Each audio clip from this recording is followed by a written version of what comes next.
ლამის ყველა დაავადება პურზე და მის ხარისხზე ლაპარაკით იწყება და მთავრდება ის, რასაც ორგანიზმი ვერ ცნობს, უცხადებს ბრძოლას. ზღვის კვალი 2000 წლით ადრე. ჩვენ წელთაღრიცხვამდე 2000 წლით ადრე არის ნაპოვნი სამარხებში და არქეოლოგიურ გათხრებში.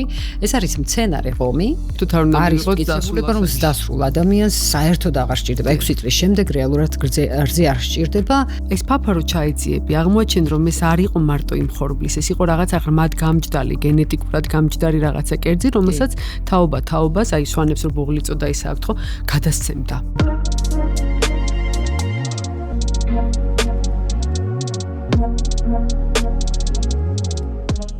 მოგესალმებით.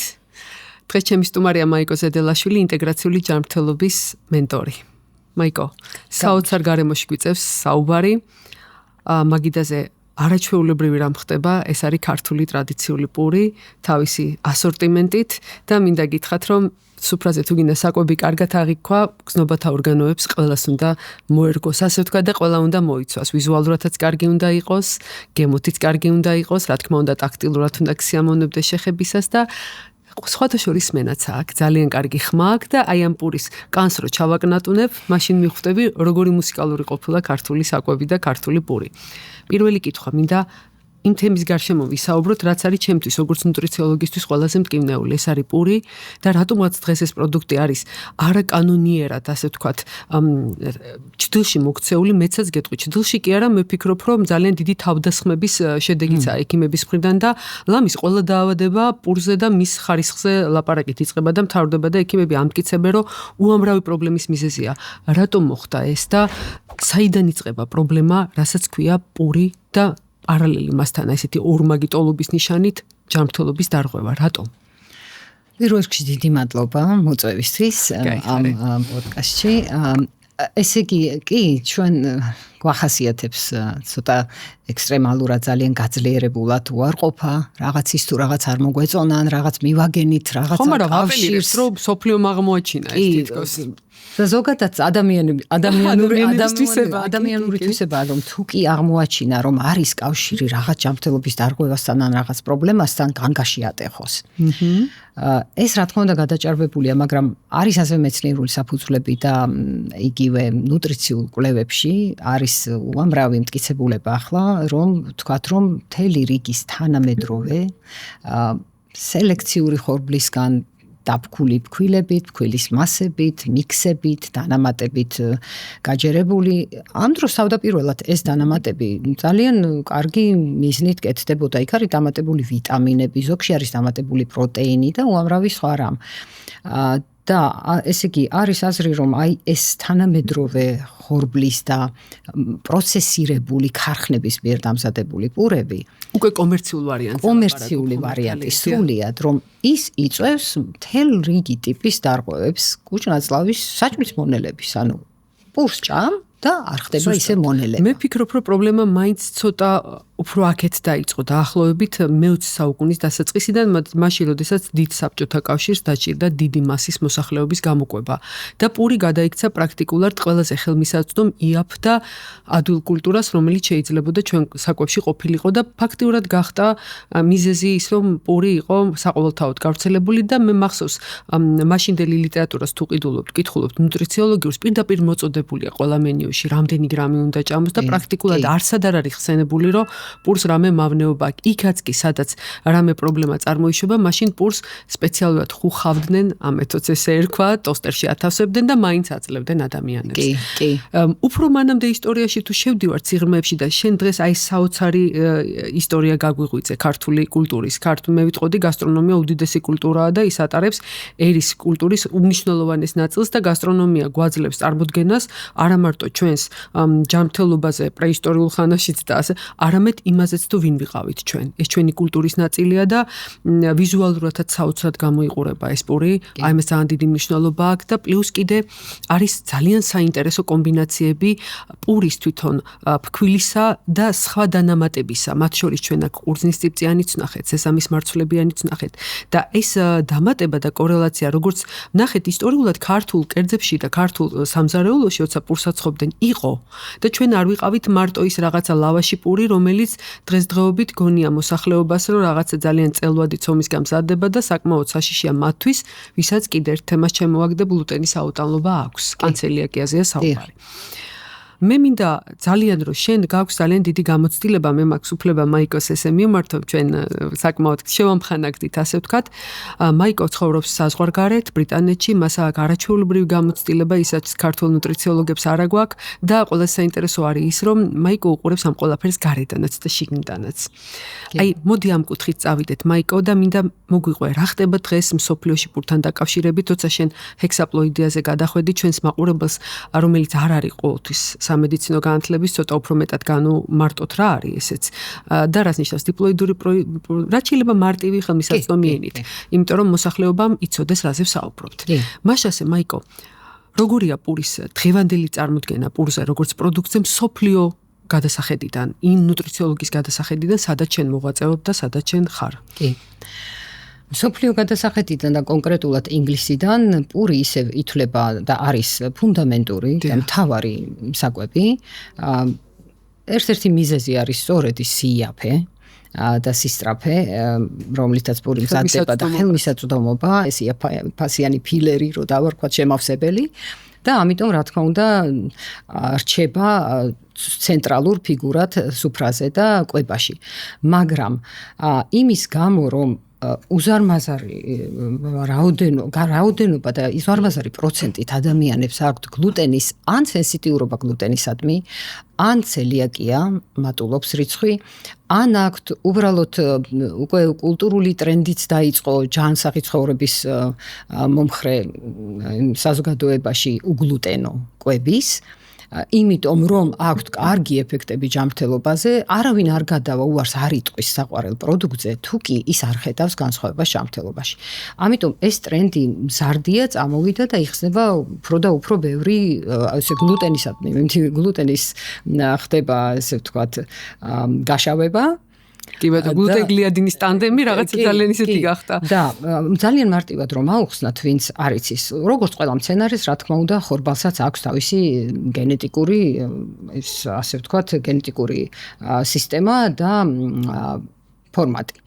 და არსებობს, ესე იგი, ქრომოსომების რაოდენობა. არის მარცვალი, რომელიც არის ბუნებრივად, როგორც ბუნება მიწამ, წყალმა და ჰაერმა შექმნეს ამ დედამიწაზე, არის პირვანდელი ფორმა ხორბლის, რომელიც ადამიანის მოსვლამდე დედამიწამდე და გაჩენამდე იყო და არის ის, რაც მერე ადამიანი ჩაერია ამ პროცესში და დაიწყო ამ ხორბლის გაუმჯობესება, შეხამება. საბჭოთა კავშირი რომ ახსენეთ, იქ გადავწყვეტები, სწორედ მაგიტომ, რომ საჭირო იყო სწრაფად დიდი რაოდენობის ხალხის დაპურება, საჭირო იყო, რომ ისეთი ფქვილი ყოფილიყო და ისეთი ხორბალი, რომელიც ძალიან მალე აფუვდებოდა, რომელიც გაუძლებდა დანადგარებს, კლიმატურ პირობებს, დაავადებების გამოწვევებს, ესე იყო ძალიან. ხოლო ხორბალი გაუძლებდა სხვადასხვა კლიმატურ ცვლილებებს, ასევე იქნებოდა გამძლე მაგალითად სხვადასხვა მჭამელების, მღრღნელების და ასე მიმართ, დიდხანს არ გაფუჭდებოდა, დიდხანს შეინახებოდა საცავებში და ამის გამო საჭირო იყო, რომ ჩარეულიყვნენ იმ ფორმაში და იმ გენეტიკურ კოდში, როგორითაც თავდაპირველი პირვანდელი, ორიგინალი, ასე ვთქვათ, ბუნების მიერ შექმნილი მარცვალი იყო.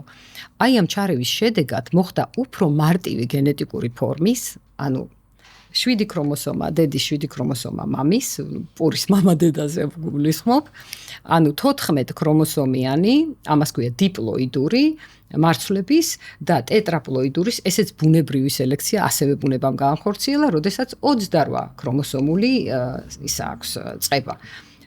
ამისი მოხდა გამდიდრება და ისეთი სელექცია გენეტიკური, ოღონდ ეს ცოტა განსხვავდება გენეტიკური მოდიფიკაციისგან, როდესაც სხვა ჯიშის, მაგალითად, იღებენ მწერის გენს და მაშინ შეყავთ შეყავთ მცენარის. აი ეს სულ სხვა არის. ეს ნამდვილად საშიში გენეტიკური ცვლილებებია და საზიანო. აქ ლაპარაკი გვაქვს, რომ ისევ ხორბალს, ისევ სხვა მცენარის, სხვადასხვა თვისებებს ან აჯვარებენ აჯვარებენ ისეთ მცენარეებს, რომ გამოვიდა გენეტიკური ნაკრების გამრავლება ხდება ასე. აქვე განუმარტავთ ჩვენ მაყურებელს, რომ ვისაც ეს თემა ცოტა ნაკლებად ესმის, რომ ძუძუმწოვრებში მათ შორის ადამიანში მსგავსი ექსპერიმენტის ჩატარება სელექციაში არ შეიძლება, ეს კანონითაა აკრძალული. თქვენ იცით, რომ ერთი ქრომოსომის ცვლილებაც კი იწვევს მთელ რიგ ცვლილებებს და ადამიანი განსაკუთრებული დაავადებით ამ მდგომარეობით იბადება და შესაბამისად ამას საბედნიეროდ არ ვიყენებთ ძუძუმწოვრებში. მაგრამ მცენარეებში საკმაოდ თამამად გამოიყენება და პოლიპლოიდური ხორბლის ჯიშები, რაზეც ახლა მაიკო გვესაუბრება, ჩვენს მაგიდაზეც ძალიან ხშირად ხდება. ფაქტიურად ჩვენს მაგიდაზე თუ არ ყიდულობთ იმ არტეზანული საცხობებიდან, რომლებიც პრაქტიკულად ეს არის აღორძინებას, სწორედ ეს არის. ყველა იმ საცხობში. ჩვენ ვაქციეთ 14 ქრომოსომიანი დიპლოიდურ ნაკრებიანი ხორბალი უკვე საკმაოდ დიდ ნაკრებად 42 ქრომოსომიანს. ოღონდ 42 ქრომოსომიანი არსებობს პირვანდელი ჯიშებიც. მაგრამ ეს სულ სხვანაირი ქრომოსომებია და სხვანაირი ბნებია. და მათი წარმომადგენლები ჩვენ გვაქვს. ესე იგი საქართველოს ხორბალი ჩვენი მართვალია, როგორც იყო რაგბი ჩვენი თამაში, ხორბალი ჩვენი მართვალია, ნამდვილად. საქართველოს არის უნიკალური ქვეყანა. ეს არის ჭეშმარიტად ისეთივე საგანძური და ისეთივე საამაყო საკითხი ხორბლის ჩვენობა, როგორიც არის ღვინის ჩვენობა.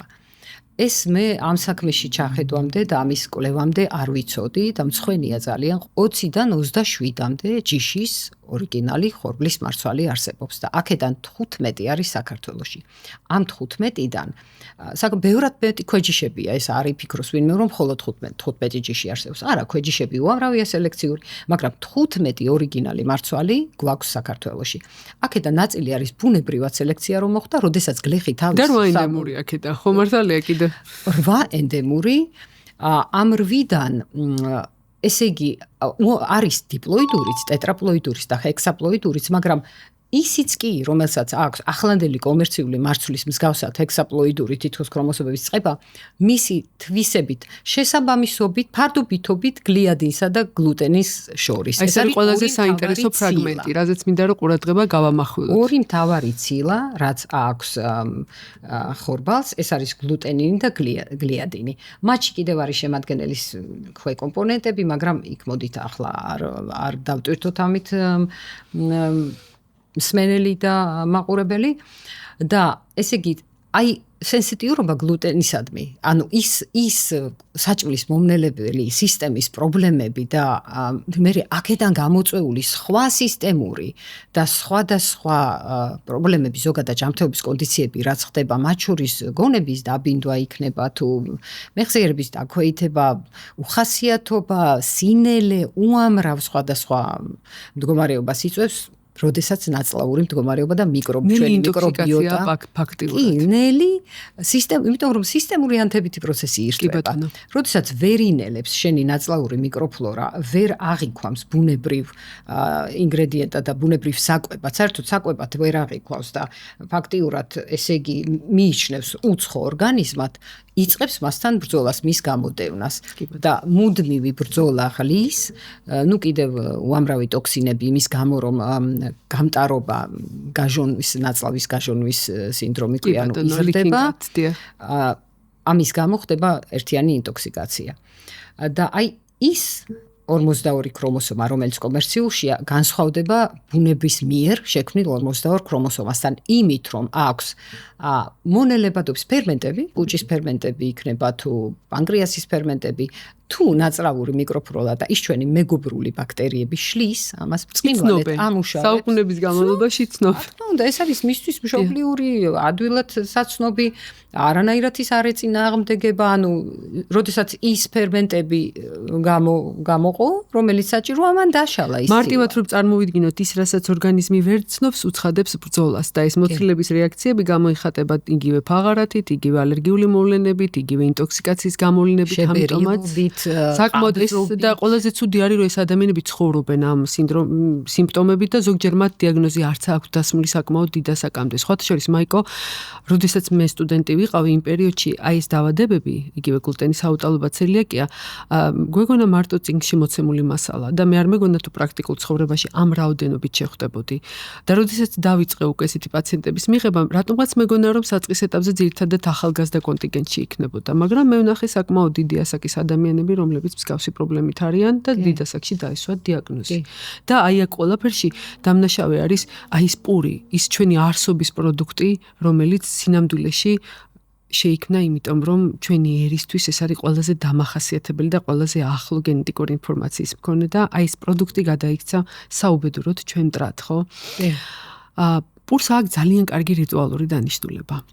როდესაც ჩვენ საუბრობთ პურის ნუტრიციულ სარგებელზე, ესეც არ უნდა დაგვავიწყდეს, თუნდაც ქრისტიანობის ეპოქაში იგივე, როდესაც ლაპარაკობთ ცეფის კვერებზე, რომელიც ეკლესიური რიტუალების დროს გამოიყენება, თურმე ძალიან საინტერესო რიტუალი ჰქონდა დასავლეთ საქართველოში, როდესაც ადამიანს გძალავდნენ. იყო ესეთი ტრადიცია, რომ გარდაცვლილზე სანამ ოჯახიდან გაიყვანდნენ მიცვალებულს, ლავაში პური უნდა სამჯერ გადაეტარებინათ ჯვრისებური ფორმით, მაგრამ ეს არის ძალიან საინტერესო იმდენად, რამდენადაც ლავაში პური იმ პერიოდში არის ბრტყელი, მზის დისკოს ფორმის პური და პური ასოცირდებოდა მზესთან და მზის სიმბოლო იყო. და ძალიან ხშირად მას ეს შემდგომ, როდესაც პოულობთ ნამარხებში ამ ბურჯღალოს ანაბეჭდებს, მეცნიერები სვამდნენ თავიდან კითხვამდე, რისთვის იყო ეს ანაბეჭდები. ეს ბეჭდები იყო სპეციალურად განკუთვნილი იმისთვის, ხის ბეჭდები, რომ დაესვათ ლობიანზე. თუმცა ლობიანი სხვა რამე იყო, ამას მაიკო გვეტყვის კიდე იმ ეპოქაში, ხაჭაპურზე, დაესვათ პურზე. შესახედაობა იმდენად მნიშვნელოვანი იყო ადამიანისთვის და იმდენად საკრალური, რომ პური უბრალოდ არ ცხებოდა. პურს ჰქონდა თავისი დანიშნულება. და როდესაც აი ამ პურს მოატარებდნენ, მერე პური დაკუწდებოდა, იყრებოდა ღვინოში, ან ღვინოსთან ერთად აძლევდნენ ადამიანებს უკვე სარიტუალო სუფრაზე, რასაც ჩვენ დღეს უკვე ქელეხის სუფრას ვეძახით. პურით ხდებოდა მიცვალებულის დალოცვა და უკვე გვიან პერიოდში, როდესაც ქრისტიანობა გაჩნდა, ჩვენთვის პური უკვე ხდება უფლის, სისხლის და ხორცის პურის და ღვინოს ნაწილი. ამიტომაც ქართული კაცისთვის პური მარტო საკვები პროდუქტი არ არის. ნამდვილად არა, და მეცაც რა თქმა უნდა ძალიან დიდი და მნიშვნელოვანი სულ და პურის ესეთი შეურაცხყოფა და პურის ესეთი კონტექსტში მოხსენება ძალიან მტკივნეულია მისთვის ამდენად.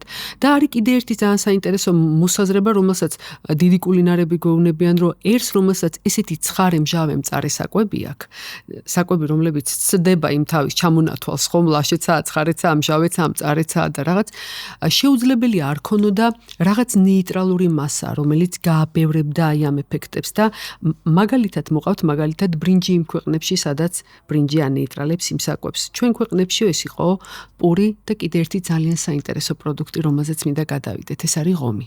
ღომი, კი. რო კითხო დღეს მოსახლეობას რა არის ღომი? ღომი ეს არის სიმინდისგან მიღებული პროდუქტი, ხო? გარკვეული ტიპი დაბგული უხეშად ღილად და ჩვენ აღმოაჩინეთ, რომ ღომის მსგავსი პროდუქტი აქვს და აფრიკელებსაც, ზოგიერთ ქვეყნებში მით უმეტეს ძალიან გავს, ყავს ჩვენ მეგობრები, რომლებიც გაგვიმასპინძლდნენ ამ კერძით და ნართლაც გავს და იქაც ისეთი რიტუალია, რომ ოჯახი ერთად ჭამს და და არის კიდევ ღომი ძალიან კარგი მსგავსი პროდუქტი ესპანეთში ბასკებთანაც ხო მართალია? კი. მაგრამ ღომი, ის რაც ჩვენ ვიცით დღეს, არ არის ის ღომი, რასაც წამდა ჩვენი წინაპარი. ნამდვილად არა, ეს არ არის ის ღომი და ამ დროს ღომი იყო უძველესი დროიდან, სხვათა შორის ღომის კვალი 2000 წლით ადრე. ჩვენ წელთაღრიცხვამდე 2000 წლით ადრე არის ნაპოვნი სამარხებში და არქეოლოგიურ გათხრებში.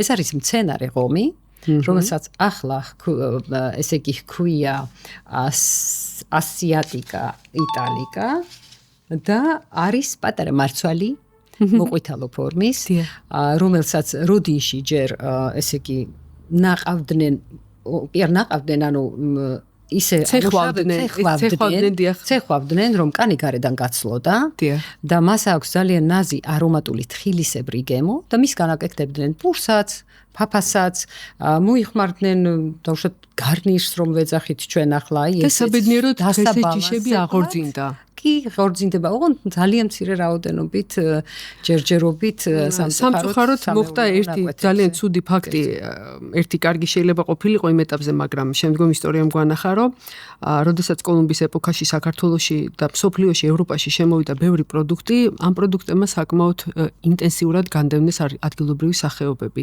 სიმინდმა სერიოზულად დაიპყრო სამყარო და მისი პროდუქტები დღეს დაწყებული ბავშვების საყვარელი პოპკორნიდან დამთავრებული მჭადით და ღომით, დღეს ჩვენ როდესაც საუბრობთ ქართულ კულინარიაზე და ვამბობთ, რომ მრავალ საუკუნეა და ღომი და მჭადი მოყავს, ვიღაცამ შეიძლება შემოგვეთავოს, რომ მაშინ თქვენ სიმინდი არ იცოდით.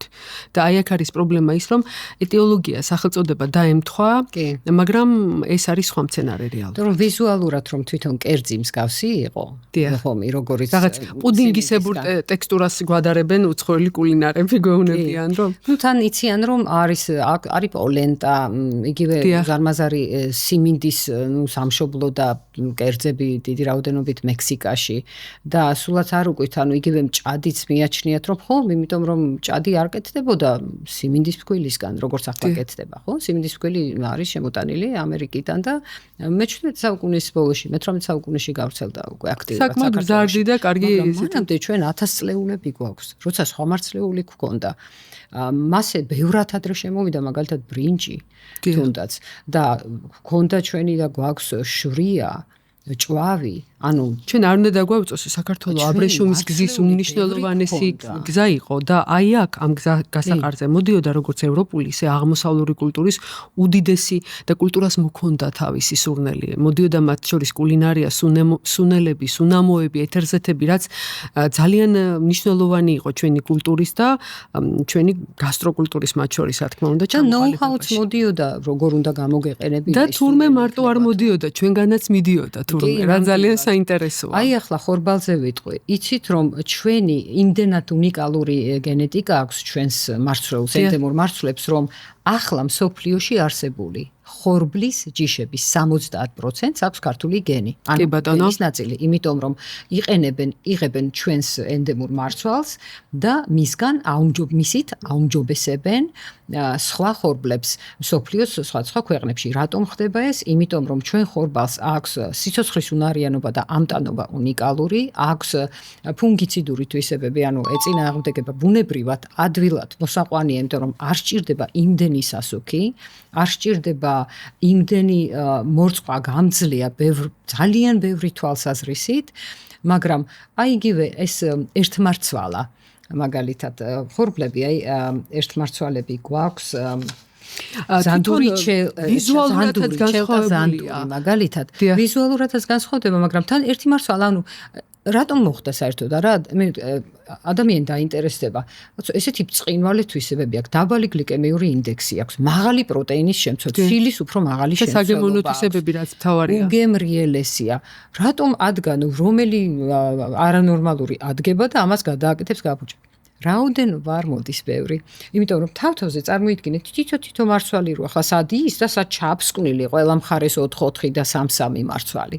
იმის გამო რომ კონკრეტული ზომის მიწაზე მოდიოდა დაუშვათ ეს თუ მოდის 1 ტონა, ის ახალი კულტივირებული და სელექციური ხორბალი მოვა 5 ტონა.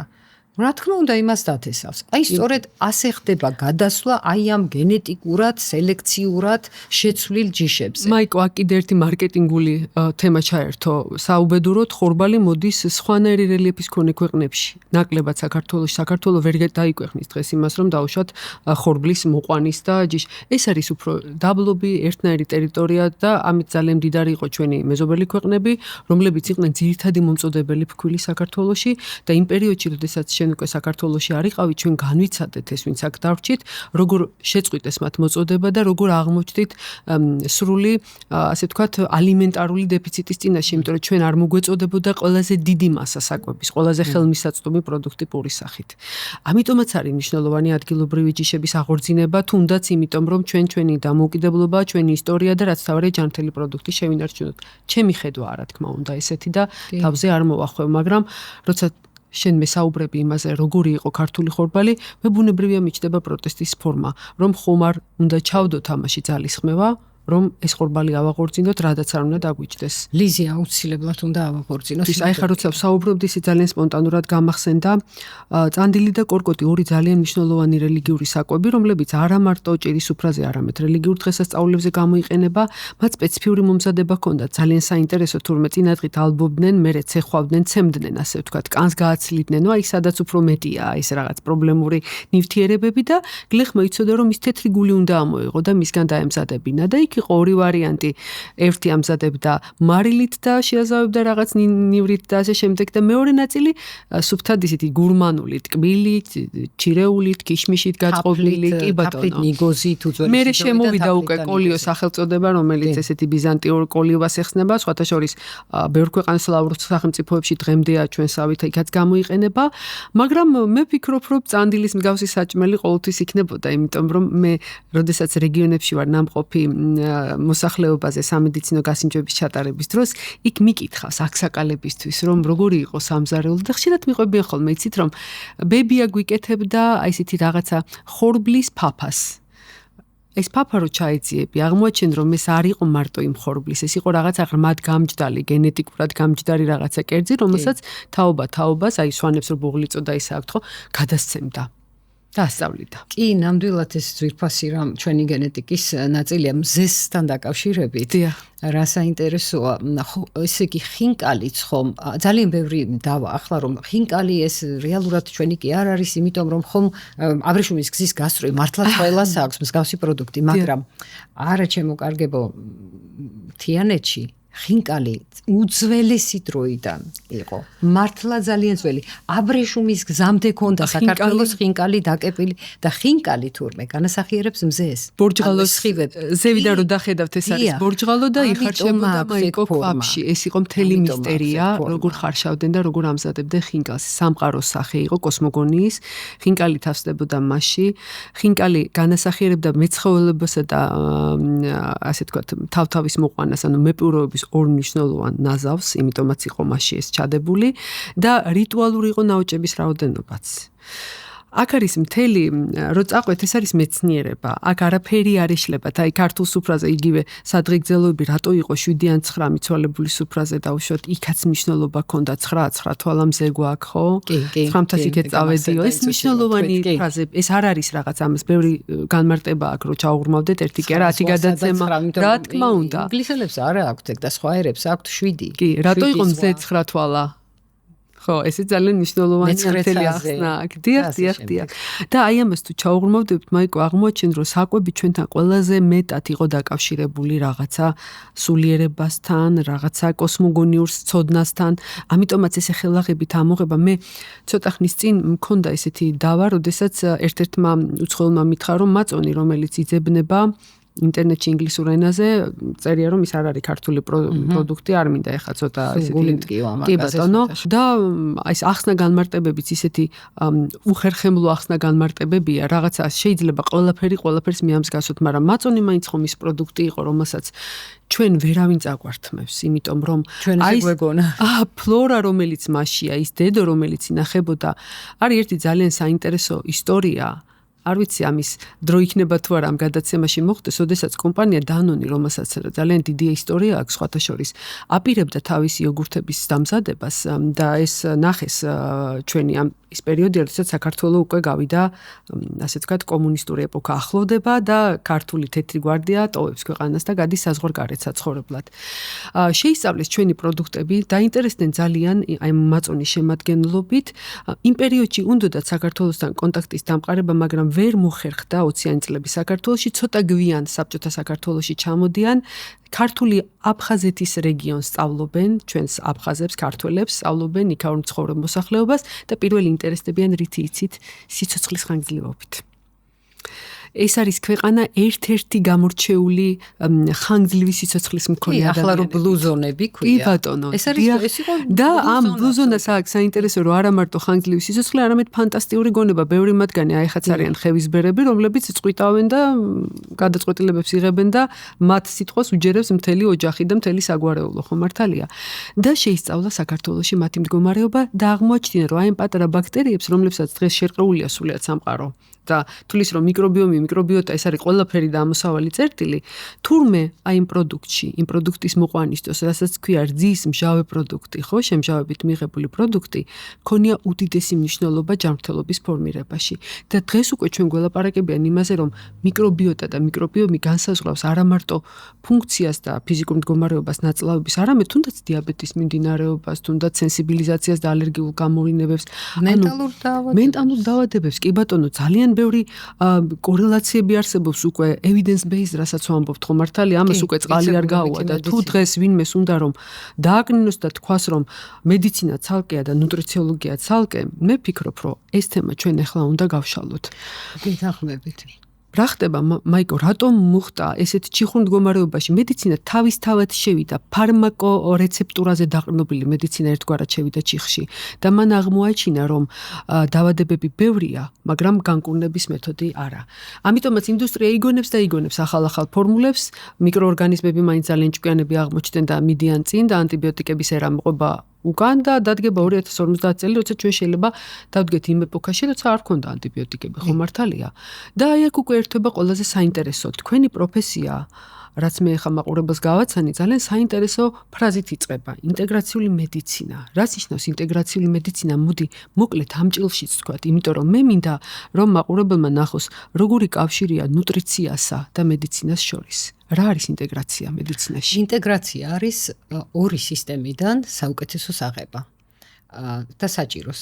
ანუ ორი სისტემა რა გვაქვს? ამჯერად ჩვენ გვაქვს ალოპატიური, ანუ მედიკამენტებზე და ქირურგიულ ჩარევაზე დაფუძნებული მედიცინა, რომელსაც ვეძახით ტრადიციულ და კლასიკურ მედიცინას, მე მაგას ვეძახით დასავლურ მედიცინას და ყველაზე ახალია რეალურად და ჩვენ გვაქვს ჰოლისტიკური მედიცინა, რომელიც დასავლური მედიცინა მოიაზრებს ადამიანს მხოლოდ სხეულის ჭრილში, ხოლო გვაქვს ჰოლისტიკური მედიცინა მრავალ ათასწლეული პრაქტიკით, გამოცდილებით, როგორიცაც მიეკუთვნება აურვედა, ტრადიციული ჩინური მედიცინა, სხვა მრავალი ტრადიციული სისტემები და ეს მოიაზრებს ადამიანს სამ ჭრილში, ერთიან, გაერთიანებულ ჭრილში, ეს არის სხეული, ეს არის გონება და ეს არის სული.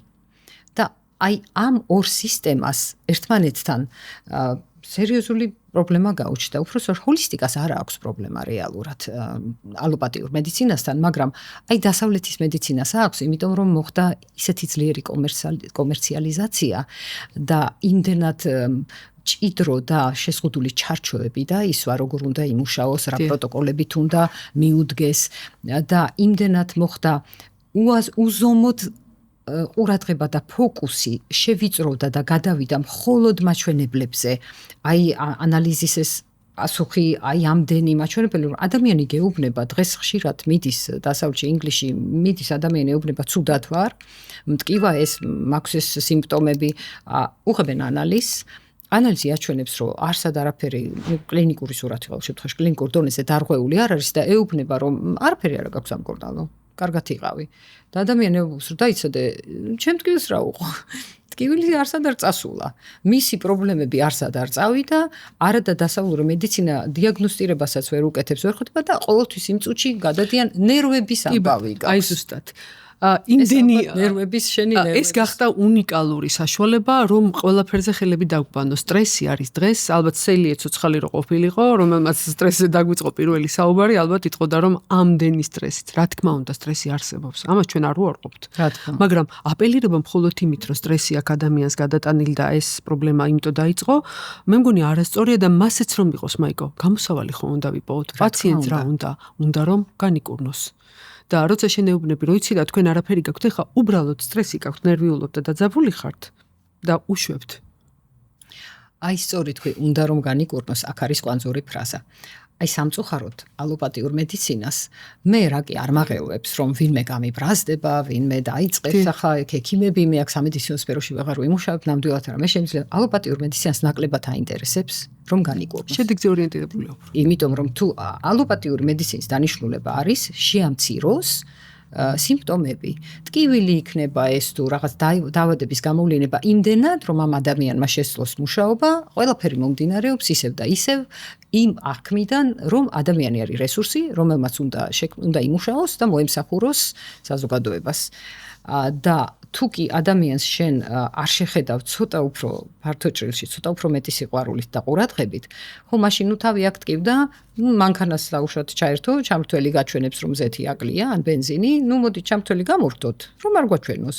ესე იგი აღარ და ამ დროს რას გვასწავლის მედიცინა? პირველ ყოფილისა არ უნდა ვავნოთ. ნონოსერე, ხო მართალია და ამ დროს მაგრამ რეალურად ეს სამწუხაროდ იმ წუთში თითქოს ვერ აღიქვამს ადამიანი, არავინ ჩვენ ნამდვილად ძალიან შორს ვართ იქიდან რომ თქვათ რომ რომელიმე ექიმს უნდა ავატყობს. არავითარ შემთხვევაში ყველას უნდა რომ დაეხმაროს. ნამდვილად ამ პროფესიაში არ მოდის ადამიანი, რომელსაც ადამიანების ძულს. მაგრამ მას არ აქვს ის ინსტრუმენტარიუმი და ის ხედავს ორგანიზმს ძალიან ვიწრო ჭრილში, იმიტომ რომ ასე ისწავლეს ერთ საინტერესო ფაქტს გეტყვით, რომელიც შოკის მომგვრელი იყო ჩემთვის პირველად რომ გავიგე.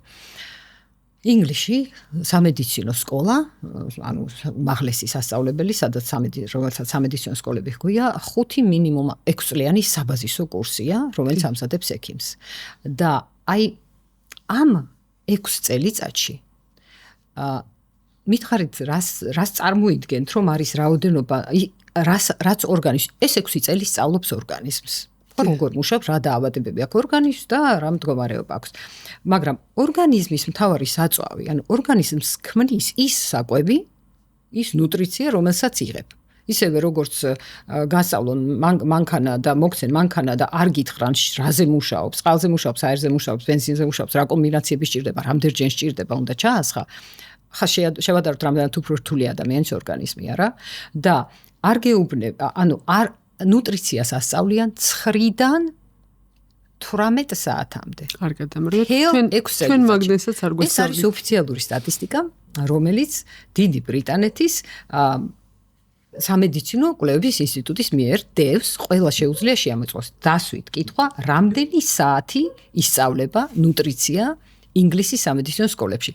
ხოლო ახალი young doctors, ახალი ექიმებს, ახალდამთავრებული კურსდამთავრებულების, რომლებიც მუშაობენ სხვა ექიმის სუპერვიზიის ქვეშ. ჩვენთან მაგას რეზიდენტურა ქვია. რეზიდენტურის ექიმების 70% ამბობს, რომ ესეც რა თქმა უნდა კვლევებით ხდება, რომ 2 საათზე მეტი არ უსწავლიათ ნუტრიცია. 2 აკადემიური საათი. ლიზი, ახლა როგორ შეიძლება რომ შენ ამის შემდეგ იმ ექიმს ვერც მოსთხოვ, არ უბრაზობ მათზე სრულიად, ვერ მოსთხოვ რომ ეს მოდეს, რომ სხვადასხვა ჯანმრთელობის მდგომარეობას სხვადასხვა კვება სჭირდება. საქმე იმაშია, რომ საკვები არ არის მარტო საწვავი, სწორედ თქვი მაიკო, ეს არის უსაშველო დიდი ბიოენერგეტიკული და ინფორმაციული სუბსტრატი, რომელსაც ვიღებთ. საკვები არ არის მხოლოდ ენერგიის წყარო, ის ჩვენთვის ემოციების წყაროც არის. მაშინ რა მნიშვნელობა აქვს ამ ყველაფერს? ჩვენ მანქანაში, ოდესაც საწვავს ვასხამთ მის ხარისხით მიხედვით, ხო მართალია და აქ ჩვენ ზრუნავთ ძალიან მნიშვნელოვნად ვიზუალზე, გაწყობაზე, იგივე სპეციების ეფექტი, ხო, სუნელების და სანელებლების. და პლუს კიდევ ის რატატუის გემოს გახსენება, რასაც საკვები გვიკეთებს ხოლმე, როდესაც ჩვენ დღეს პურს ჭრიდით, ეს სურნელი იყო ასოციაცია რაღაცა ძალიან სასიამოვნო და მყუდროსთან, ოჯახურ გარემოსთან, ხო მართალია. მაშინ ეს ყველაფერი იკარგება და საკვების ვარგისიანობა, ესე ცალკე ჭრილში კი აღარ დგება, ადამიანს შენარქმევ ყველაზე მნიშვნელოვანს, ემოციურ ასე ვთქვათ ინფორმაციას, მის ნოუთბუქს, რაც გაკავშირებული არის კვებასთან. თუ ჩვენ გადავალთ ეგრეთ წოდებულ კოსმონავტების კვებაზე და დავიწყებთ წუბებით მიღებას, თუ ჩვენ აღარ გვექნება ოჯახური სადილები, შეკრებები, წვეულებები, სადაც ყოველთვის საკვებთან მივდივართ ბოლოს, ჩვენ გაგვიქრება სოციალიზაციაში დაგვეწყება ძალიან სერიოზული პრობლემა. იმიტომ რომ საკვები საუბედუროდ თუ საბედნიეროდ და მე მგონი საბედნიეროდ აი ამ სოციალური ურთიერთობების ერთ-ერთი წამყვანი ფაქტორია. თავარი კომპონენტია კი. ხათაშორს დაწყებული გვაქვს ეგ უკვე სოციალური. ჩვენ ვიხუმრეთ კიდეც, როდესაც გვეუბნებიან რომ მარილს ბევრჭამთო და ამოიღეთო ქართველებმაო. ჩვენ სიტყვაც გვაქვს ერთი ძალიან კარგი, ხო? მარილიანი ადამიანი, მარილი აკლია, უმარილო ადამიანია, ხო? მადლიქენიო, მარილი. ანუ მარილი არის ჩვენთვის ასოციაცია, ასე ვთქვათ, გადატანითი მნიშვნელობით. რა თქმა უნდა რაღაცა კარგთან, რაღაცა სრულყოფილ რაღაცა და აი ესეთი დასრულებულთან. კი ბატონო და საკვებთან დაკავშირებული უამრავი ტერმინი გვაქვს ესეთი. და თუნდაც ის მედიკამენტებიც ამ ჭრილში თუ განვიხილავთ, ისიც საკვების ნაწილებია, ის ბიოაქტიური დანამატები, რომლებიც ძალიან აქტიურად პროპაგანდირდება და ნუტრიცია გვერდზე დგას, ფაქტურად ამ საკვები პროდუქტებიდან მიღებული და უამრავი საშუალებები, მაგალითად ჩარცასკესო სისტემის სამკურნალო პრეპარატებში შტოშია და ამ დროს არავინ არ გეუბნებათ რომ მიირთო. მირთვათ შტოში და უშუალოდ იგივე ანემიის სამკურნალო საშუალებებში თუ არის რაღაცა ექსტრატები, არავინ არ გეუბნება რომ მირთვათ ბროწეული და უშუალოდ ხორცი იქნება თუ რაღაც. ეს რატომღაც ყოველთვის მეორე პლანზეა, საკვები ძალიან დაუსაბუთებლად გადაიქცა მხოლოდ გურმანულ ფენომენად და არავინ საკვები მოიაზრებოდა ძველ საქართველოშიც, უძველესი შუა საუკუნეებში, შუა საუკუნეებამდე ანტიკურ ხანაში საკვებს ქართველი ადამიანი იყენებდა სამკურნალო მიზნებით. კი ბატონო, კვება როგორც თერაპია. კვება როგორც თერაპია, კვება როგორც მკურნალი. არსებობს მთელი რიგი ისტორიული ჩანაწერები, ჩვენ გვაქვს ამის წყაროები, ჩვენ ვიცით როგორ იყენებდა, რომელ პროდუქტს იყენებდა. ამას ესე იგი ეს ზრუნვის ფაქტორი იყო. ხო, როდესაც ოჯახში დედა ამზადებდა, მამაკაცი მე მახსოვს, მთაში ეხაც გეტყვიან, რომ ხალხმა ხელი ხორცს რატომ უნდა მოკიდეს, ხორცს მამაკაცი ამს. აი ახლა გამახსენდა ერთი ძალიან საინტერესო ფრაგმენტი.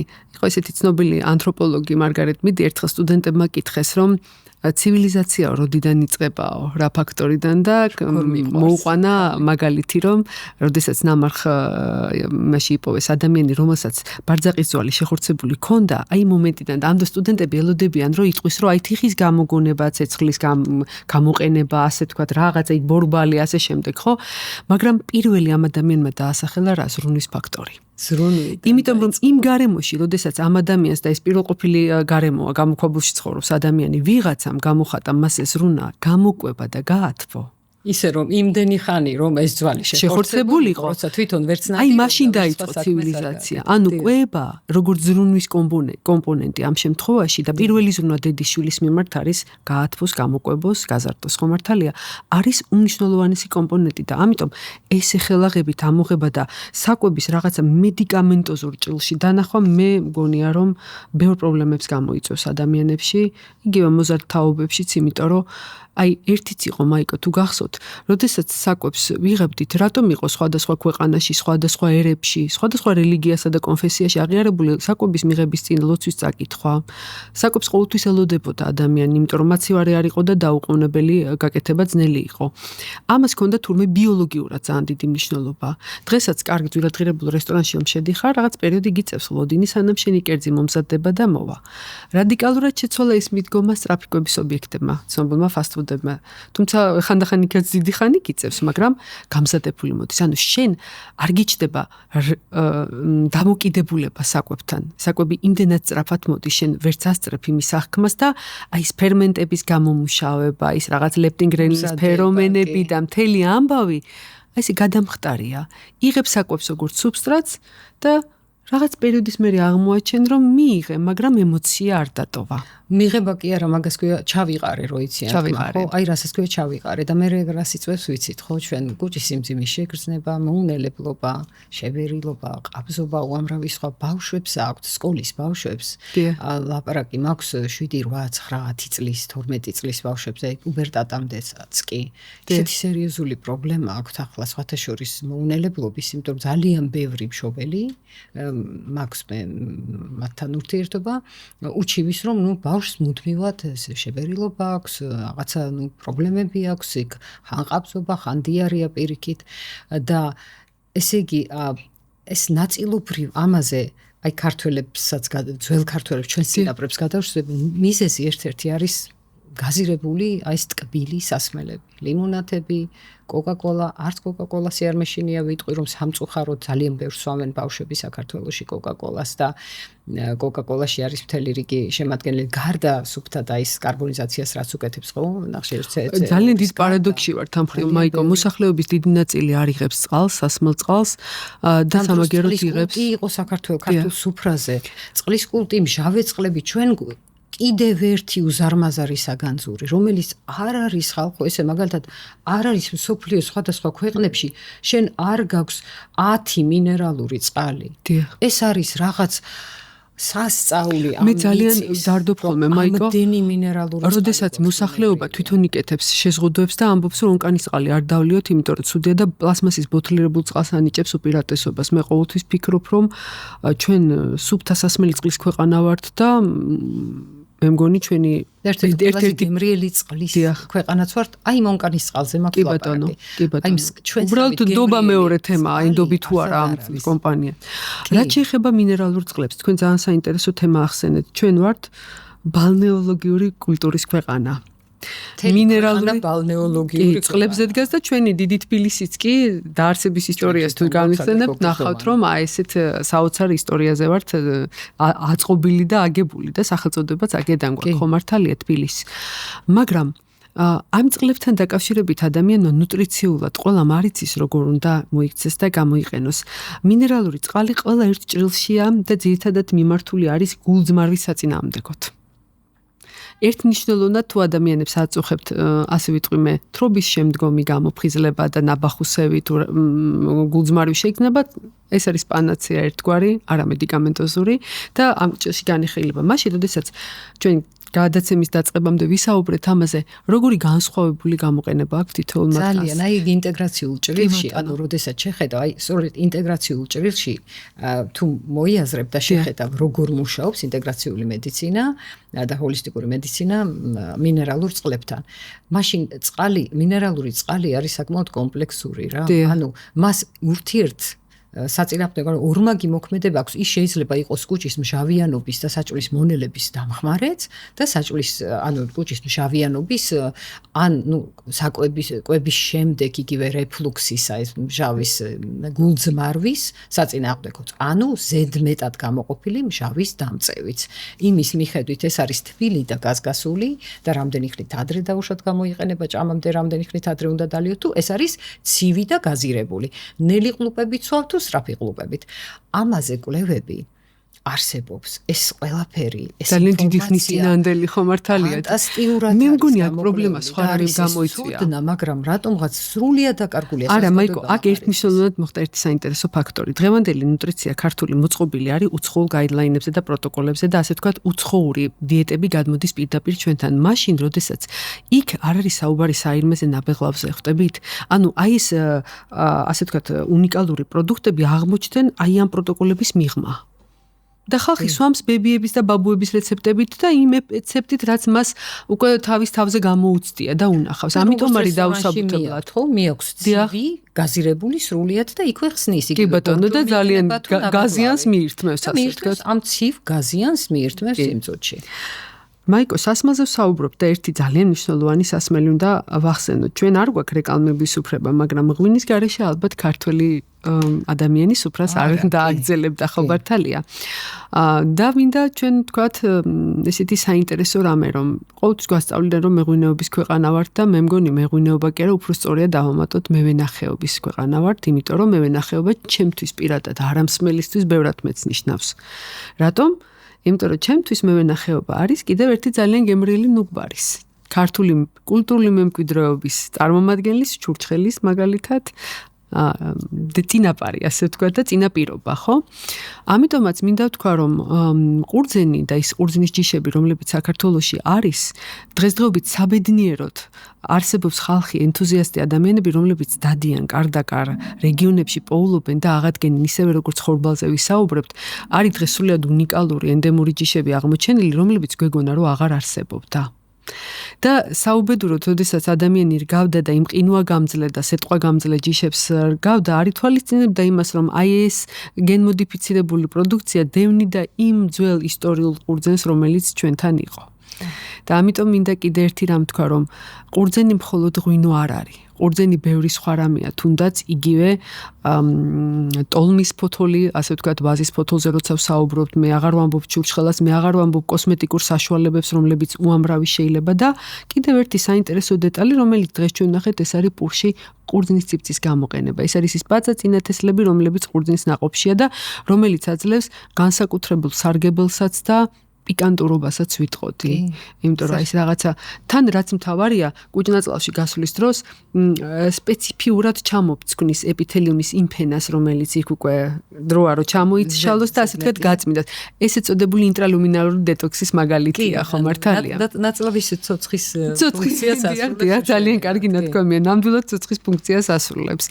და მე მგონი დაუსაბუთებლად გადავიყვანეთ ღვინო, ასე ვთქვათ. კი, ანუ მარტო ღვინოზე გადავიტანეთ ყურადღება და ამ დროს ბევრი სხვა ის ფაქტი მაგალითად რომ ჩურჩხელა ვინც არ უნდა სხვასაც გქონდეს მსგავსი პროდუქტი, ჩურჩხელა რომ არის ნამდვილად ქართული ძირძველი და ორიგინალური ჩვენი, იცით ხდება რომ ადამიანები ელექტრობა მოიგონეს ორმა სხვადასხვა ადგილას და რატომ არ შეიძლება რომ მით უმეტეს ერთ რეგიონში, იმიტომ რომ სამხრეთ ამერიკაში ნამდვილად არ არის ჩურჩხელა, მაგრამ ჩვენს რეგიონში დაუშვათ 2 ან 3 სხვადასხვა ერს რომ მოიგონათ ერთდროულად და გაეკეთებინათ მსგავსი რამ, რა კი ნიგოზიც ენდემურია ჩვენთან ზოგადად და თხილი და ასევე ყურძენიც მოდის ყველგან, ხო, შესაძლებელია, მაგრამ ნამდვილად იყო ქართული არავინ არ მოიტანა, არავინ არ გვასწავლა, იმიტომ რომ ქვევრები, რომელიც არის მრავალი 1000 წლის არქეოლოგიურ გათხრებში ნაჩვენებია, რომ ქვევრში ინახება ბადაგი, არის ბადაგის ნარჩენი და არა ღვინის. კი ბატონო, ესე იგი ხონდა ბადაგი ხო თვითონ რა არის, ეს ხო არ არის ყურძნის წვენი. მე ვყავდა მეგობარი, რომელიც ეცადა ყურძნის წვენისგან გაეკეთებინა და რეკავს უცხოელი მეგობარი იყო. არ გამოდის ფელამუშიო და თათარაო შენ როგორიც გააკეთო, იმიტომ რომ ბადაგი არ ქონდა და იფიქრა რომ კითხა და მე ვითხარი რომ ეს ყურძნის წვენია, ჩათვალა რომ ნუ იყიდა მაღაზიაში ყურძნის წვენი და ნუ ჩააყარა შიგნით ფქვილი და ეცადა თათარა გაეკეთებინა და არ გამოუვიდა. თათარა ესე იგი თვითონ ბადაგისგან კეთება, ბადაგი ხომ დადუღებულია მინიმუმ 2ჯერ. არის ახავისაც მეტი ფუფუნება ქონდა, კიდევ მეტად ადუღებდნენ. ესე იგი ეს ისეთ კონცენტრაციას იძლევა, არა მარტო დაუშვათ იმ ფრუქტოზის და იმ შაქრების, რომლებიც არის თვისობრივად ცვლის, ბადაგს აქვს სხვა თვისებები. ბადაგს ქონდა სხვათა შორის აი ახლა შეიძლება ჩამქოლონ შაქრის მოწინააღმდეგეებმა, ბუნებრივი შაქრისასაც შაქრის ასევე ხდება ძალიან დიდი წინააღმდეგობა ზოგადად და ბრძოლა ყველანაირ ტკბილეულთან ხილის ჩათვლით, რაზეც ჩვენ ვისაუბრეთ დაწყებამდე და საქართველოს ხედავს ეს ამოუწურავი თემაა და ესე იგი სამკურნალოდ, ანუ მინდა ვთქვა, რომ ბადაგს სამკურნალო თვისებებს ჰქონდა, იყენებდნენ ჩვენი წინაპრები ამას ენერგიის მისაცემად, იმიტომ რომ იყო პერიოდები, როდესაც არ იყო, თქვით, ალიმენტარული დეფიციტი, არ იყო მთელი რიგი საკვები, მარცვლეული არ მოდიოდა ზოგწერს, ხანგვალვა იყო, პირიქით. ადუღებული ღვინისგან მიღებული ფელამუშით მკურნალობდნენ პირობითად სავარაუდოდ ანემიას. ანემია არ იყო, რა თქმა უნდა, დიაგნოზი დასმული არ იყო, მაგრამ ის ნიშნები ორსულებში, რასაც აღწერენ, სავარაუდოდ არის ანემია და ოღონდ რა თქმა უნდა ლაპარაკი არის შავი ყურძნისგან. მე არ მიყვარს ხოლმე წითელი ყურძენი, ეს უფრო ევროპული ნარატივია, შავი ყურძენია და შავი ღვინო არა. შავი ღვინისგან მიღებული სახეობებისგან იყო და სავარაუდოდ გამოიყენებოდა, დუღდებოდა, ალკოჰოლი ორთქლდებოდა და იქ ღვინოში კიდე ბევრი სხვა რაღაცაა, განსხვავებით ბადაგისგან, სულად განსხვავებული, ეს არის საოცარი პროდუქტები. ალბათ ამ ხრივ ყურძენი კიდე რძე შეედრება, იმიტომ რომ რძე იმიცის კიდევ ესეთი რაღაცა ვერსიტალური რეცეპტური შემოთავაზება. ერთი რძეა და აქეთ ყველია უამრავი თავის ქვესახეობით, ხაჭო, ნადუღი, მაწუნი, აირენა, მთელი სასწავლო. დოსაც კი ჩვენი წინაპრები უძველესი დროიდან იყენებდნენ დამატენიანებად ენერგიის მიცემად. და კიდევ ერთი საოცარი პროდუქტი, რომელიც ასევე დაუსაბუთებლად არის, თუმცა ძალიან გვიყვარს თუ ის ვაშლის არის, ეს არის ძმარი. ძმარს ჰქონდა ძალიან დიდი მნიშვნელობა და დღეს კოსმეტოლოგები საუბრობენ იმაზე და დერმატოლოგები, რომ იმ პერიოდში, როდესაც არ იყო ანტიფუნგიციდური საშუალებები და თუ იყო სკალპის ისეთი დაზიანება, როგორიცაა ქერტლი, რომელიც იყო სოკოვანი ეტიოლოგიის, ინკურნებოდა, ყოველ შემთხვევაში მცირდებოდა მაინც ძმრიანი წყლის გადავლებით, ეს იყო ბებიების დროინდელი რეცეპტი. კი, ისევე როგორც შამპუნის ნაცვლად რას ხმარობდნენ ჩვენი ბებიები, მე მახსოვს ჩემი ბებია, რომელსაც ჰქონდა ულამაზესი, სქელი, მძინვარეთმა 80 წლის ასაკშიც კი და იმიტომ მახსოვს ესე კარგად რომ მე ვარცხნით და ვუწნავდი და მან ცვიფრებდა რა ლამაზი თმა ჰქონდა კვერცხის გული. კი ბატონო, კვერცხის გული კიდე იყო არაჩვეულებრივი თიხები, დღეს თორცები ვანის ტერიტორიაზე ეს სოფელი აღარ მახსოვს ზუსტად შემორჩენილი, სადაც აი ეს თიხის სახეობა, რომელიც ძალიან კარგად ბანდათმებს და ესე ძალიან საინტერესო გამოყენება იყო.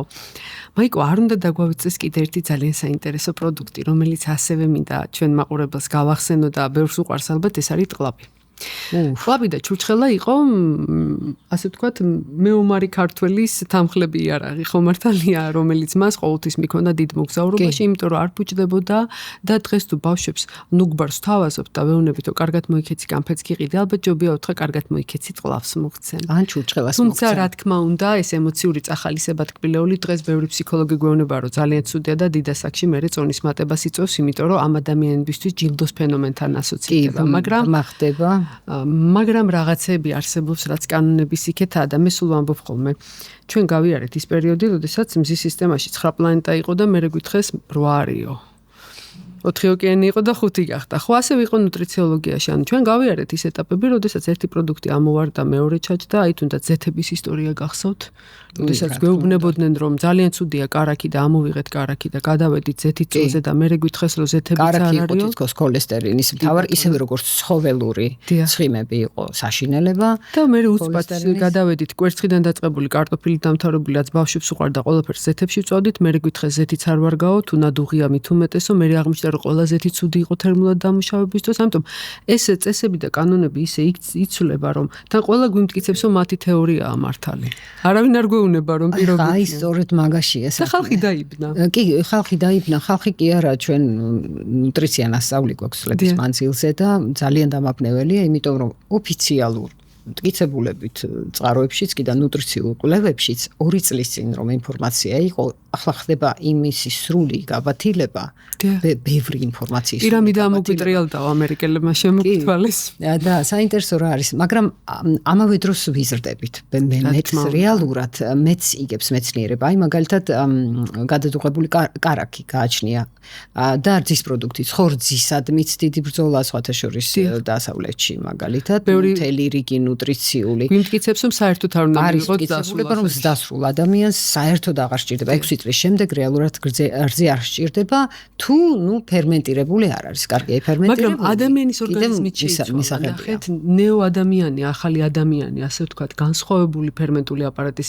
საუბარია იმაზე, რომ ნაწლავის სიგრძე დაპატარავდა. იმიტომ რომ აღარ ჭირდება მას უხეში უჯრედისენის საკობის მიღება და დღეს, როცა დიაგნოზით მოდის პაციენტი, რომ გრძელი ნაწლავი აქვს ექიმო თურმე და იმიტომ აქვს კუჭის მოქმედება შემცირებული დაუშვათ და 3 დღეში ერთხელ და ქირურგი ეუბნება, რომ ოპერაცია უნდა გაიკეთოს, ეს სიგრძე ნაწლავების შეიძლება ჩვენ წინაპარს 1-2 საუკუნით ძალიანაც ნორმალური ქონოდა.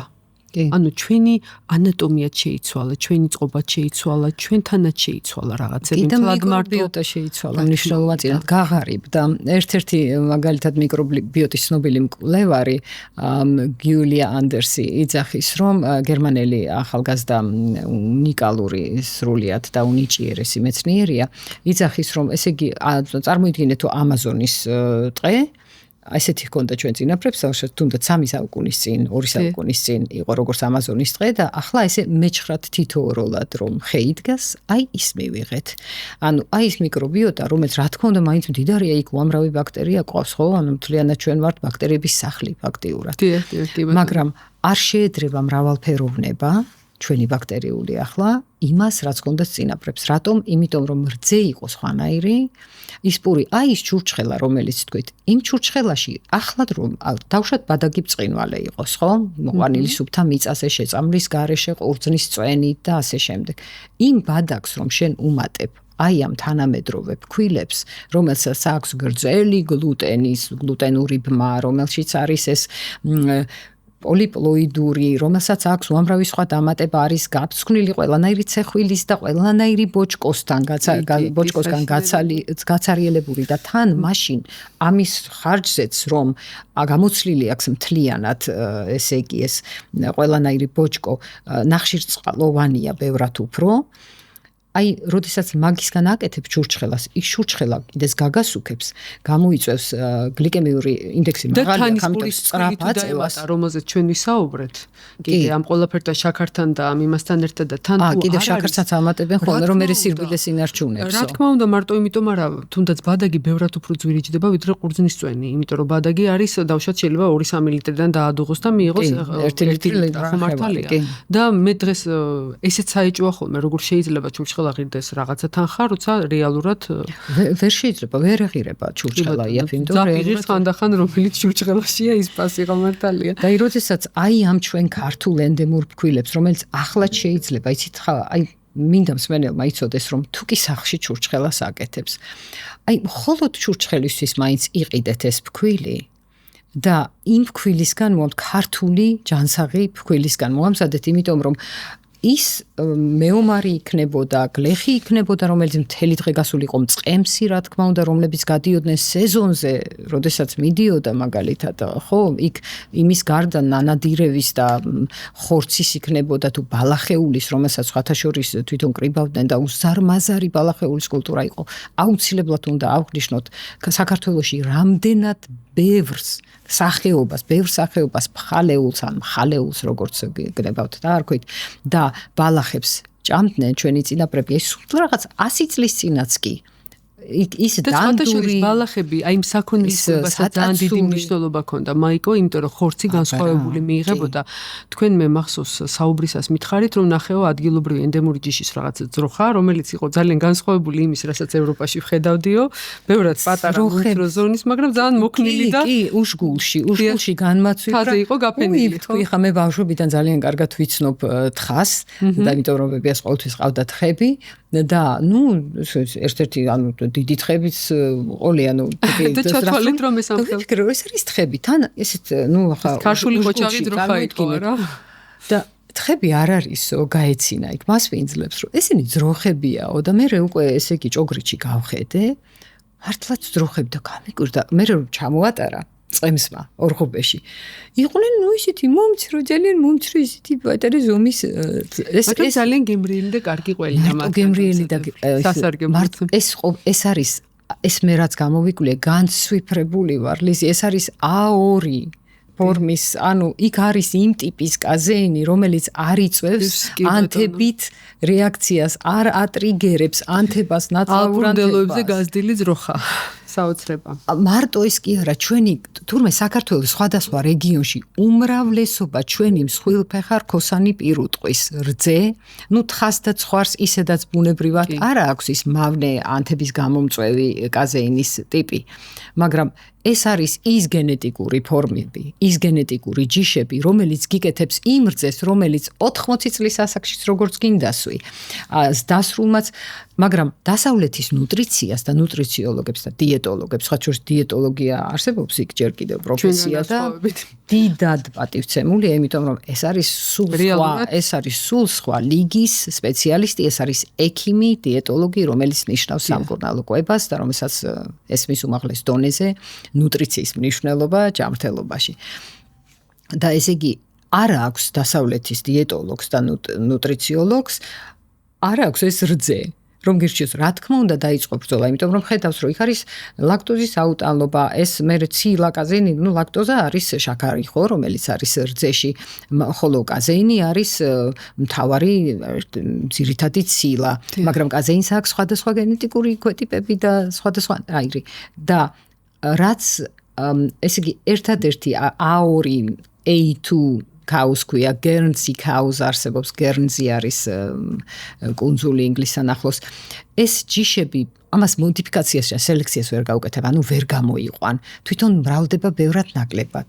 ისეთი გამრავლების უნარი ამ ზაბალიშობადობით გამოირჩევა თუ არ ვწდობი და ზაბალიშობადობით გამოიქცევა. ამის გამო ისევე როგორც ხორბალზე და ყველა სხვა პროდუქტზე გაკეთდა სელექცია და გენეტიკურად ისინი დათესეს და ის გამრავლეს, რომელიც ადვილად მოდიოდა და უფრო მაგრამ რთული, კომპლექსური და ვეღარ აღიქვამს ორგანიზმად. ზუსტად იგივე მოხდა, იგივე ძროხები იქნება თუ ბოვინურ პოპულაცია იქნება თუ ნებისმიერ სხვა პოპულაციაში გაამრავლეს ის ქათმები, რომელიც უფრო დიდწდებენ კვერცხს და რომელსაც აჭმევ იმ ასე ვთქვათ სტეროიდებით დაუშვათ გაჟღენთილ და რაღაც უამრავი ქათამს, რომელიც პროჩქარადებს კვერცხს და რომელსაც ხორცი აქვს რბილი ეს ხორცი, ასე ვთქვათ, ჩალასავით რაღაც თანუგემურია, მაგრამ თან რბილია, იმიტომ რომ ძალიან სწრაფად იხარჯება. ნარბენი სოფლის ქათმის და მორბენალი მამლის ხორცი ნახე რამდენ ხანს მოიხარჯება. ფაქტიურად წუთების განმავლობაში თევზი ხორცი უკვე დამუშავებულია ქათმის. მჭიდრო და მკვრივი ის არის კუნთი აქვს. და ხორცი. ძალიან საინტერესოა შენთან საუბარი, ალბათ ვერ დავამთავრებთ ასე გადაცემას, მაგრამ ძალიან მინდა ერთი რამე გთხოვო. უამრავი ადამიანი გვისმენს და თუ შეიძლება რამდენიმე რეკომენდაცია მივცეთ, ხრიკი ვასწავლოთ, ასე ვთქვათ, რა შეიძლება გააკეთონ იმისთვის, რომ პროდუქტი თუნდაც პოტენციურად არაჯანსაღი აქციონ ჯანსაღად, ან შეუცვალონ თვისებები ისე, რომ გახდეს ნუტრიციოლოგიურად უფრო გამართლებული. და ნუტრიციოლოგიურად გამართლებული მაქვს. მე ძალიან მიყვარს ეგ თემა. პროდუქტის ვარგისიანობის და სიკარგის გარდა მნიშვნელოვანი არის მისი მომზადების ტექნოლოგიის თავისებურება და შენახვისაც თქმა უნდა. როდესაც თქვენ ყიდულობთ ძალიან ჯანმრთელ რაღაცა პროდუქტს და მე საყინულეში ინახავთ თვეობით და წყლობით, ვარგისიანობა იკლებს. ამიტომაც და მომზადებას უდიდესი მნიშვნელობა აქვს. ერთი და იგივე ქათმის ნახევარი რომ გავჭრათ, მე და თქვენ შეიძლება სრულიად განსხვავებული გემოს თვალსაზრისით და სარგებელითაც პროდუქტი დავდოთ, ხო, ასე ვთქვათ. რა შეიძლება იყოს ისეთი სწრაფი, ისეთი smart ვიტყოდი ამ სიტყვას, რეცეპტები თუ რეკომენდაციები, რაც შეიძლება გადაცემის დასასრულისთვის მიგვეც ამაყურებლისთვის. ძალიან კარგი. ეგ ჩემი თემა, ერთ-ერთი ჩემი საყვარელი თემა, მუდმივად ვეძებ და ვკრებ ესეთ პატარა ესეთი ბლის ჩამონათვალი რომ გავუკეთოთ. კი. აი მაგალითად ერთ-ერთი პრობლემა, რაც აქვს მით უმეტეს ოფისში მომშავე ადამიანებს, არის რომ სადღაც რაღაცა საჭმელი უნდა შეჭამო და დაუშვათ სენდვიჩი სადღაც აიღე, ყველას საქართველოში ძალიან უყვართ ხახვი, უძველესი დროიდან ჩვენს ანტიკური ხანიდან და წინაპრები იყენებდნენ ნიორს და ხახვს მაგალითად იყენებდნენ არა მარტო კი, იმიტომ რომ ეს არის ფანტასტიკური ესე იგი ანტიბაქტერიული თვისებები აქვს, გემოვნებით თვისებები აქვს, ძალიან ბევრი სასარგებლო თვისება აქვს, მაგრამ რა ხდება, ხო? ნიორს, ხახვს აქვს, სული საშინელი, იმიტომ რომ იქ არის სულფიდები, გოგირდის შემცველი კომპონენტები. და არა მარტო ჭამის დროს, არამედ ამონასუნთქარს საკმაოდ დიდი ხანი მიყვება. მით უმეტეს საქართველოში ბევრს აქვს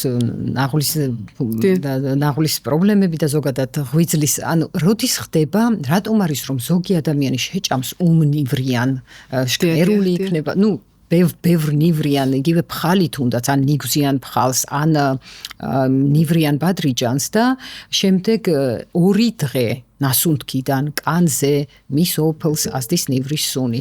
ან ხახვს კიდე უფრო მძაფრი სუნი აქვს.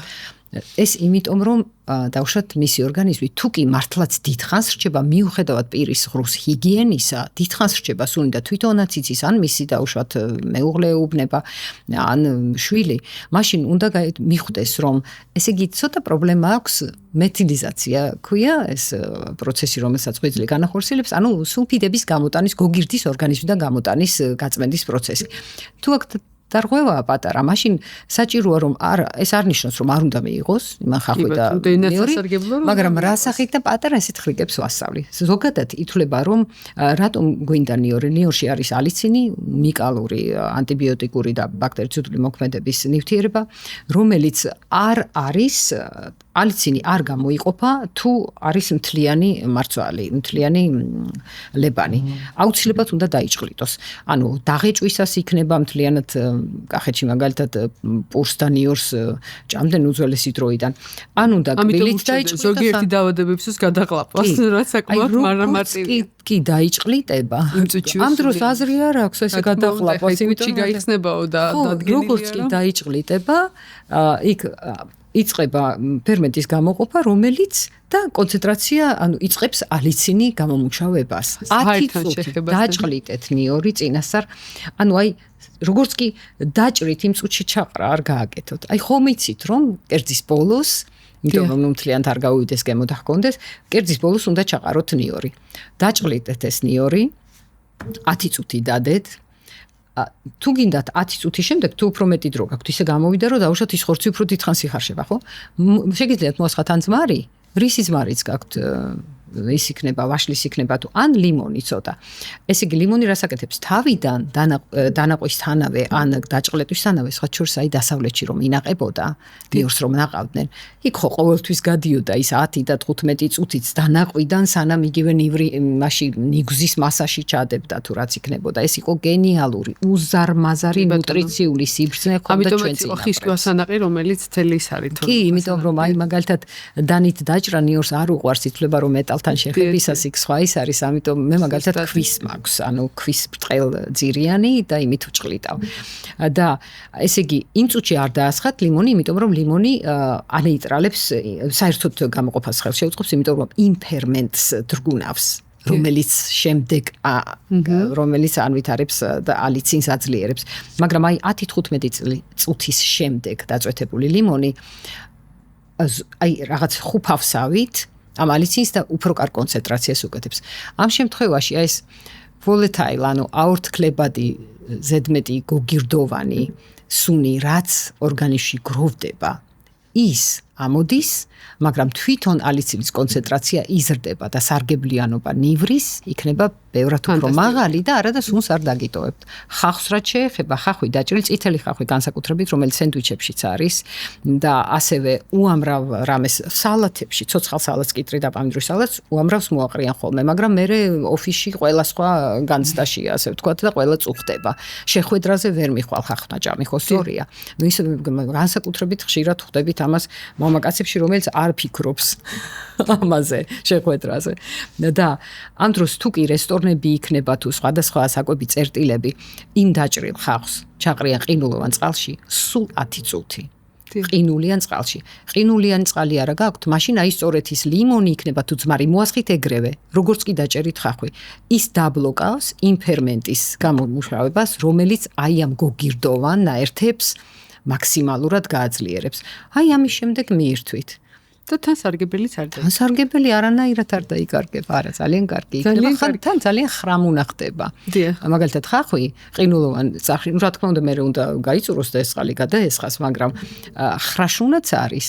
გემრიელიც არის და არც სუნი ისეთი არ იქნება. ამცირებს ახლა აქ საუბარი არ არის იმაზე, რომ საერთოდ არ ექნება ადამიანს, მაგრამ აი თუ დაუშვათ ვერაფერს ვერ ახერხებს ადამიანი, ენის გახეხვა, უნდა მაშინ მხოლოდ კბილები კი არ უნდა გაიწმინოს, იმიტომ რომ სწორედ ენაზე რჩება ის დიდი რაოდენობით. თუმცა ამონას თქოს მაინც ამოაქვს ხოლმე და ეს რეცეპტი რაც ჩვენ გვასწავლეთ დღეს, უფრო ჭკვიანური და უფრო კომფორტული იქნება ადამიანებისთვის, თუ ამას პრაქტიკაში გამოყენებას დაიწყებენ. არ არის ნელი, როდესაც იწყებ, იცი, თავიდან არის უჩვეულო ყველა კულინარისთვის, რომელიც თვითონ საჭმელს აკეთებს, როდესაც რაღაცას ცვლი, რასაც წლების მანძილზე აკეთებდი, თავიდან გეჩვენება უჩვეულოდ და იმდენად ეჩვევი, მე ახლა ვერ წარმომიდგენია პირდაპირ ნიორი გავბრწყნა, დავჭრა და ჩავყარო. კი ბატონო. ძალიან დიდი მადლობა, მაიკო. კარგად იყავით. უღრმესი მადლობა. ლიზი, ძალიან სასიამოვნოა ჩვენ საუბარს ვერ დავამთავრებთ, იმიტომ რომ თემა არის უზარმაზარი ქართული ხალხური ნუტრიცია, ჩვენი წინაპრების სიბრძნე და საქართველოს სიმდიდრე. ეს არის თემა, რომელიც უნიკალურია, მე უცხოელები რომ მეკითხებიან, სად არის საქართველო ან რა არის, მე ყოველთვის ვეუბნები. იცით, აი დასვით კითხვა, საქართველოს რო არ ეარსება, რა არ გექნებოდათ თქვენ? ვეუბნები. ძალიან უკვირს რომ მე რა შუაში ვარ საქართველოსთან. და ყოველთვის ვეუბნებოდი რომ ღვინო არ გექნებოდა. ერთი და მეორე, ახლა შემიძლია უთხრა რომ ძალიან ალბათობა არის იმის რომ ხორბალი არ გექნებოდა. ან გექნებოდა ბევრად უარესი ხორბალი, იმიტომ რომ აი ეს ჩვენი გენები, საუკეთესო ქართული ხორბლის გენები რომ არის მის პურში, ეს არ იცის. ბევრად მეტი არის საჭირო ჩვენი ხალხმაც რომ იცოდეს ქართულ უნიკალურ ამ ტრადიციებზე და ნიჭებზე და ამ მიწის სიმდიდრეზე, იმიტომ რომ შთაბეჭდილება მჩება რომ დიდხანს ვფიქრობდი რომ ესე არ იყო, მაგრამ მე ვფიქრობ მართლაც განსაკუთრებული ქვეყანა გვაქვს ამ პატარა ქვეყანაში, ამდენი რამ ერთდროულად როგორ მოდის და აი ამ ხელა სიბრძნე საიდან არის ნამდვილი სასწაულია. დიდი მადლობა დიდი.